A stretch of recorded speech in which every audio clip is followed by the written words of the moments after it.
जरा एक चीज बताइए, आपको पता भी है कि भारत और आसियान के बीच में फ्री ट्रेड एग्रीमेंट साइन हो रखा है। अमेरिका द्वारा भेजी गई वित्तीय सहायता, और वो भी किसके लिए थी? फाइनेंशियल हेल्प किसके लिए थी? सिर्फ वेस्ट यूरोप के लिए। याद रखिएगा, जिस दिन आपका पॉलिसी का पेपर होगा उससे पहले हम लाइव आएंगे, खासतौर पर 20 और 21 तारीख हमारा फिक्स है। हाँ जी मेरे समझदार बारी वालों, तो आज आपके लिए लाए हैं चैप्टर नंबर 2।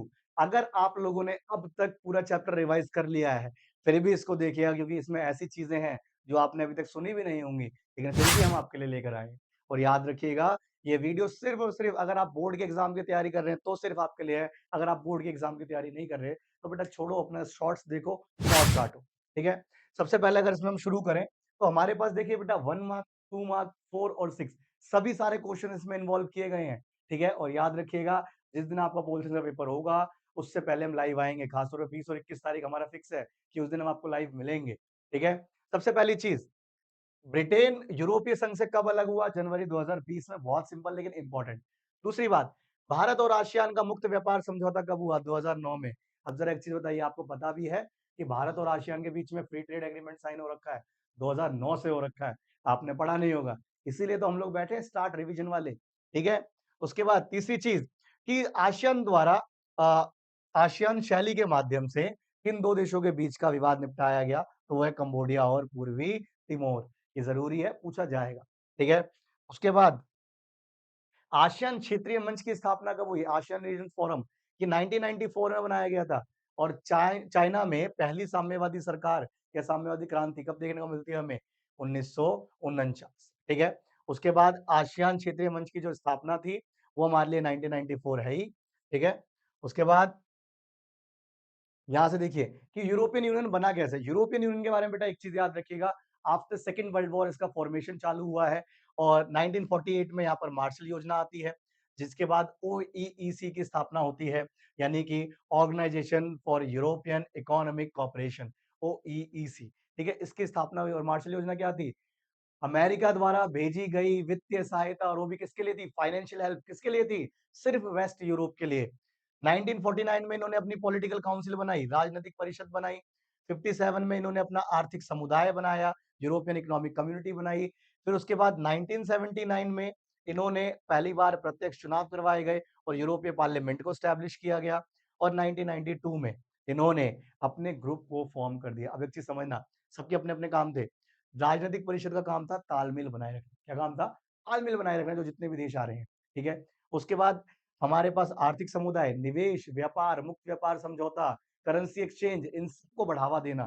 ठीक है, उसके बाद पार्लियामेंट, पार्लियामेंट का काम था एक समान सुरक्षा नीति और एक समान विकास नीति। ठीक है, विदेश नीति, सॉरी। उसके बाद हमारे पास अगला आता है कि इसकी विशेषताएं, कि यूरोपीय संघ में हम क्या देखते हैं कि बेटा ये क्या है? एक विकसित अर्थव्यवस्था, और इस बात का सबूत 2 बार दे चुका है, वर्ष 2003 और वर्ष 2016।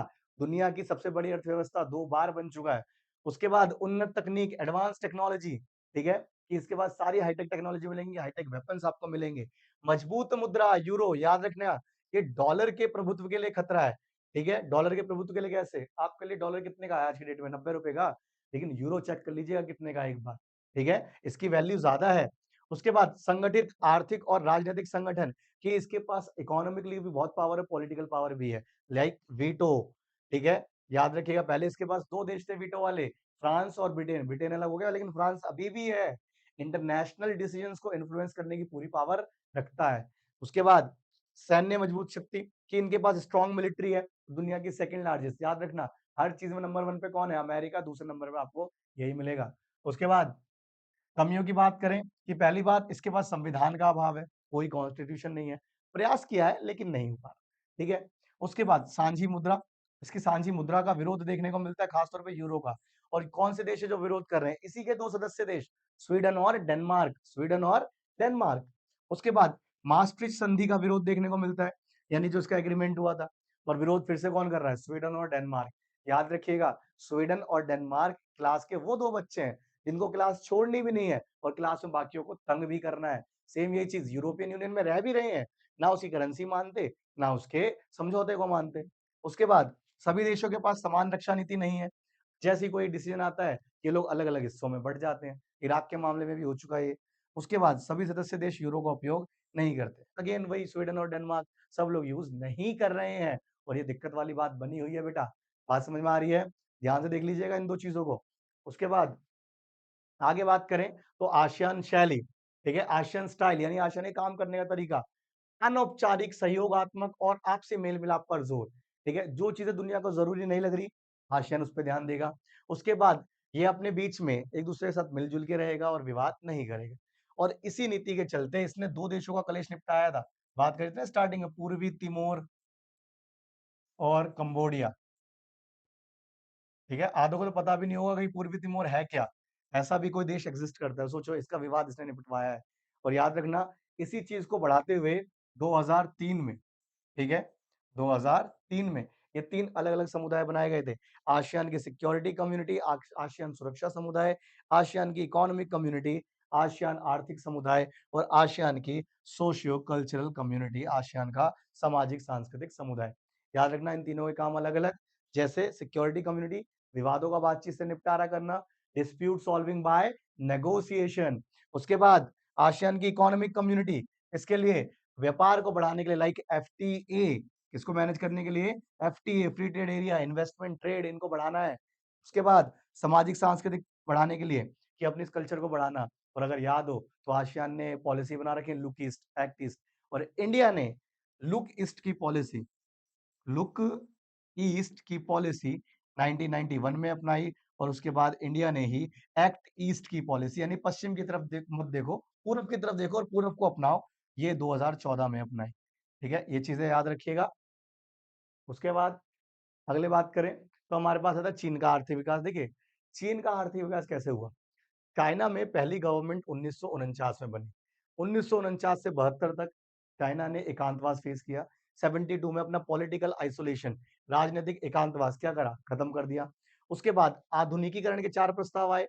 लाने वाला कौन था? नाम याद रखिएगा, चाउ एन लाई। ठीक है? और इन्होंने 4 क्षेत्र क्या? सेवा, उद्योग, कृषि और उसके बाद विज्ञान और तकनीक, साइंस एंड टेक्नोलॉजी, इस पे ध्यान देने को कहा था। उसके बाद 78 में खुले द्वार की नीति आती है। लाने वाले का नाम क्या है? डेंग श्याओपिंग। ठीक है? डेंग श्याओपिंग। और याद रखिएगा इसको चाइना के इकोनॉमिक रिफॉर्म्स के रूप में देखा जाता है। अगर आपसे कहा जाएगा ना चाइना में इकोनॉमिक रिफॉर्म्स कब हुए? तो बेटा 1978 है। किसके माध्यम से? खुले द्वार की नीति के माध्यम से। उसके बाद 82 में खेती का निजीकरण हुआ, प्राइवेटाइजेशन ऑफ एग्रीकल्चर देखने को मिलता है। इससे रूरल इकोनॉमी जो थी, ग्रामीण अर्थव्यवस्था जो थी वो तेजी से बूम कर गई। ठीक है? बहुत आगे बढ़ गई। उसके बाद विशेष आर्थिक क्षेत्र की स्थापना, ठीक है? स्पेशल इकोनॉमिक ज़ोन जिसे आप सेज के रूप में जानते हैं। इसकी वजह से क्या हुआ था कि जितने भी उद्योग थे चाइना के अंदर सारे क्या कर दिए गए? प्राइवेट। सारे क्या कर दिए गए? प्राइवेट। ठीक है? और उसके बाद डब्ल्यूटीओ की सदस्यता मिल गई चाइना को 2001 में। ठीक है?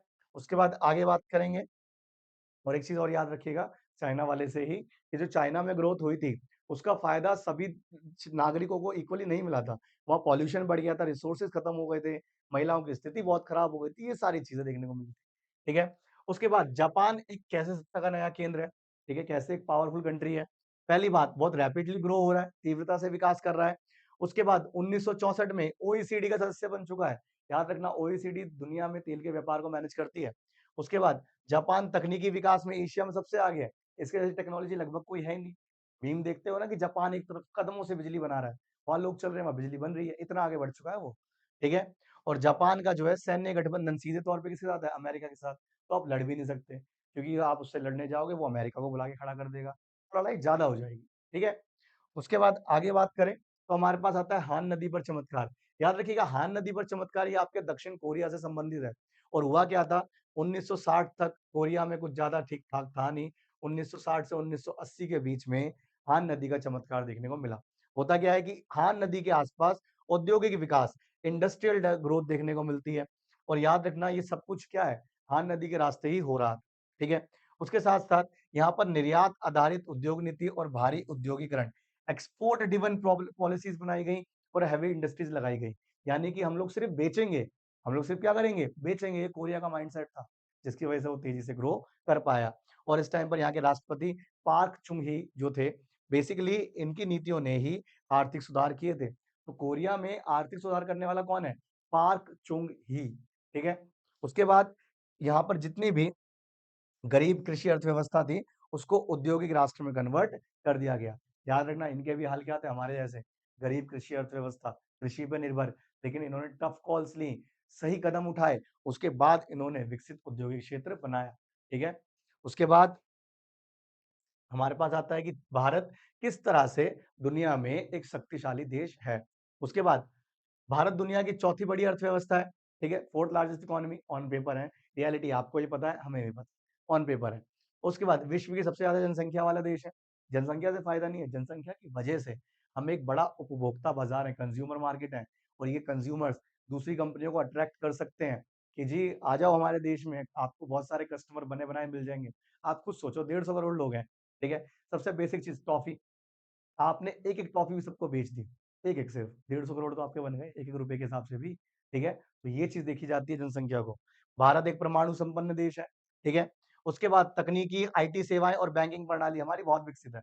आप ये सोचो यूपीआई में हम लोग इतने आगे बढ़ चुके हैं, जितना अमेरिका पूरे महीने में ट्रांज़ैक्शन नहीं कर पाता यूपीआई में, उससे ज़्यादा हम लोग 1 दिन में कर देते, ठीक है? और ये आपके ₹2 लेकर, ₹10 लेकर, ₹12-13 लेकर सब शामिल है इसमें बेटा लेन-देन। और उसके बाद भारत कुछ मेंबर्स भी है कुछ कंट्रीज़ का, कुछ ग्रुप्स का, ब्रिक्स का हो गया, डब्ल्यूटीओ का हो गया, यूएनओ का हो गया, इन सब के एक्टिव मेंबर के रूप में भारत काम करता है। उसके बाद लास्ट चीज़ कि इस चैप्टर से आपके लिए मोस्ट इम्पोर्टेंट चीज़ है क्या? आपका एक क्वेश्चन रहता है यूरोपीय संघ, याद रखना या तो आपको पॉलिटिकल, इकोनॉमिकल या फिर मिलिट्री किसी भी रूप में पूछा जा सकता है। पॉलिटिकल में बताओगे तो यहाँ पर सारी पॉलिटिकल वाली चीज़ें, 49 में इन्होंने राजनैतिक परिषद बनाई थी, ठीक है, याद है? अभी स्थापना के वक़्त पढ़ रहे थे, राजनैतिक परिषद बनी, उसके बाद 1979 में इन्होंने क्या बना दी पार्लियामेंट, ठीक है? उसके बाद 1992 में इन्होंने ग्रुप बना दिया अपना पूरा, ठीक है? उसके साथ-साथ इन्होंने अपना संविधान बनाने का प्रयास कर रहे हैं, ठीक है? यहाँ पर संविधान का प्रयास चल रहा है, ये सारी चीज़ें हो जाएँगी। आर्थिक में आप बताओगे कि दुनिया की विकसित अर्थव्यवस्था है, विकसित कैसे? 2 बार सबूत भी दे चुका है, 2003 और 2016, है ना? ये दोनों बार अमेरिका को पीछे छोड़ चुका है। इसके पास अपनी करेंसी है, यूरो, ठीक है? इसके बाद अपना यूरोपियन इकोनॉमिक कम्युनिटी है, यूरोपीय आर्थिक समुदाय जो 1957 में बनाया गया था, ठीक है? और अगर संगठन में बात करोगे, तो ये सेकंड लार्जेस्ट मिलिट्री है इसके पास, सेकंड लार्जेस्ट हाईटेक वेपन्स है, सेकंड लार्जेस्ट डिफेंस बजट है। तो याद रखना ये ऐसे अलग-अलग भी पूछा जा सकता है, कोई एक भी मुँह उठा के आ सकता है। याद रखिएगा बाद में हमें ही याद करेंगे आप। एक बार इसको देख लीजिएगा, बाकी बाय-बाय।